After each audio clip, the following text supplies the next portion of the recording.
Bonjour, Émilie Talpin, OM System Ambassador. Welcome back to the channel.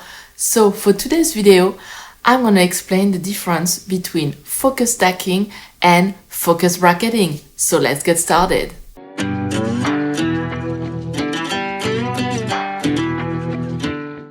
In one of my last video entitled, I think it was 90mm macro start to finish, I'm going to post the video right here so you can watch it if you have not seen it. I showed you the process from start to finish as a macro photographer. What do? Do I decide to take just one shot and use a f/16 aperture, or do I decide to use something that's called focus stacking?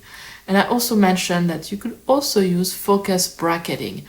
So a few of you were saying that you did not really understand the difference between focus stacking and focus bracketing. So I thought, well, I'm going to do a very short video where I hope I will answer your question and it will be very clear. But first, let's go back to the beginning. Why, as a macro photographer, do I need to focus stack or focus bracket an image?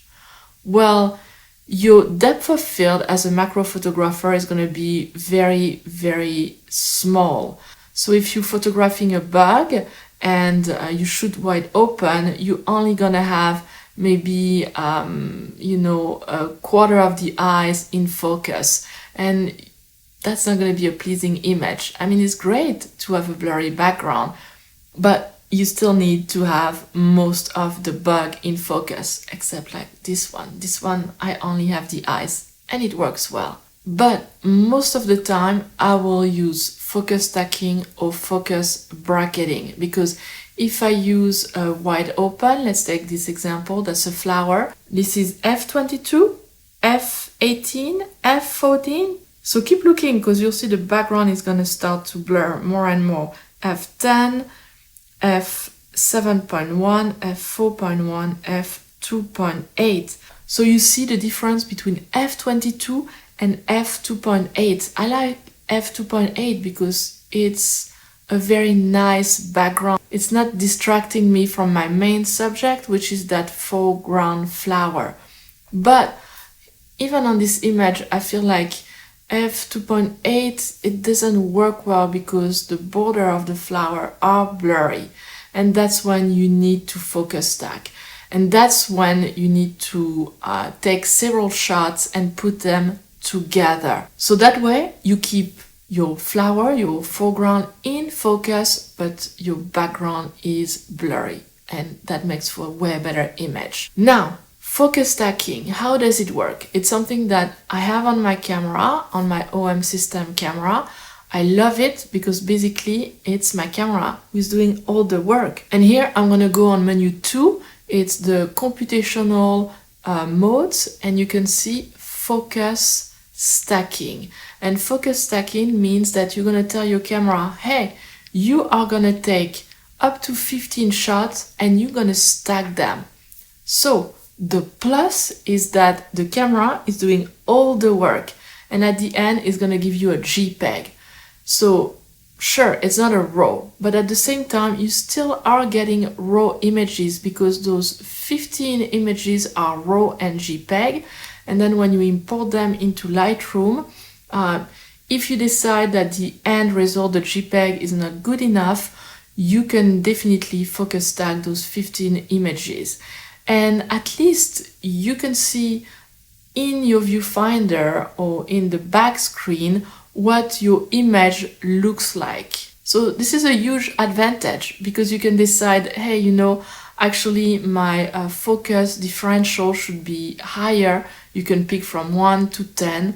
And I don't have a magic solution to give you, to tell you, yes, this is where you should be, because it's going to depend on the size of your subject. It's going to depend on how far you are from your subject, on the aperture that you are using. So there are a lot of things that you have to take into account.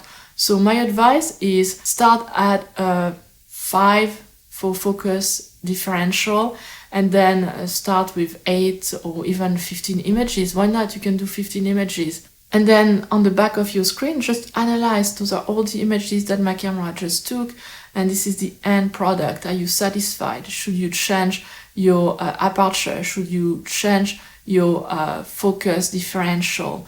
You're just gonna have to play around, and that's part of the game. That's what macro is so fun. And honestly, the more you're gonna practice, the better you're gonna be at guessing what focus differential you will need to have. Some of you are gonna tell me, well, this sounds like it's exactly what I should be doing. Why do I even care about focus bracketing? Well, actually with focus stacking, there is one little trick, is that you will see on the back of your screen, there is a rectangular, so your photo is gonna be cropped, because when your camera is gonna put all those images together, that's the end crop that you will have. So maybe for some of you, you don't want to have that end crop at the end. So maybe focus stacking will not be the best, but at the same time, maybe you can, change your composition, back off a little bit, and then the crop won't be an issue. But it's something to keep in mind. You will have that crop at the end with your JPEG. But sometimes focus stacking is not going to be enough, and you will need more depth of field, and you will want more details, and that's when you really should use bracketing, because with bracketing you're not stuck to 15 images. You can go up to 999 images. It's a lot of images. And yes, unfortunately, afterwards, you will need to use something like Luminaire Neo to focus stack. They have a function for focus stacking, or Lightroom, or Photoshop, or Helicon. So you will have to do that while post-processing. Whereas with focus stacking, I have my JPEG, I can already post it and do some basic editing. Very easy. But with bracketing, I need my computer, and I need to make sure that I can focus stack before I can do anything with my image. But I mean, you're gonna get a lot of detail, and if you have a subject that's very cooperative, then that's zero problem. Then definitely go with bracketing. And basically, your camera, you will set the first point, and that's where your camera is gonna start bracketing, and then it will take all those different photos with a different focus point. So you have everything in focus.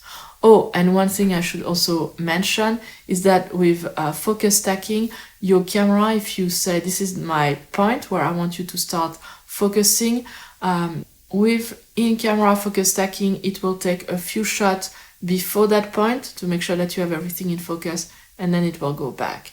So just keep that in mind. And you will see that in your photo. Just take some tests, So I hope this video was useful, and now you have a better understanding on when to use focus stacking versus focus bracketing. Make sure, as I said, that if you're using focus bracketing, make sure that if you have the 90mm macro lens, one of my favorite lenses now, you should not have the focus clutch in manual mode. It should be forward, otherwise focus stacking will not work. So that's something to keep in mind. But otherwise, go and have fun, test it out, try it, because that's really how you're gonna progress and how you have a better understanding. It's not gonna be by me telling you a magic setting to put on your camera to have the perfect focus stacking. It's gonna be all about you having a better understanding of your camera, your lens, and also your subject, and practice, practice, practice. Yes, practice. Now, I want to thank you all again for all your support again. We are getting closer to 5,000 subscribers. Really exciting, because that means that I'm going to be giving away the Renox. So if you don't know about the giveaway, the video below is the video that you have to watch for the giveaway. So you can still participate, because we haven't reached 5,000 subscribers at the time of this video. And if you are not a subscriber, it's not too late. You can still, click on the subscribe button, hit the bell so you know when my videos are coming out. And I can't wait to talk about focus stacking and focus bracketing with you this week. Let me know in the comments, What do you use one over the other? And what do you think of the JPEG that's giving to us when we are focus stacking? Let me know in the comment. I think that would be a fun discussion for this week. And until next week, happy shooting! Au revoir!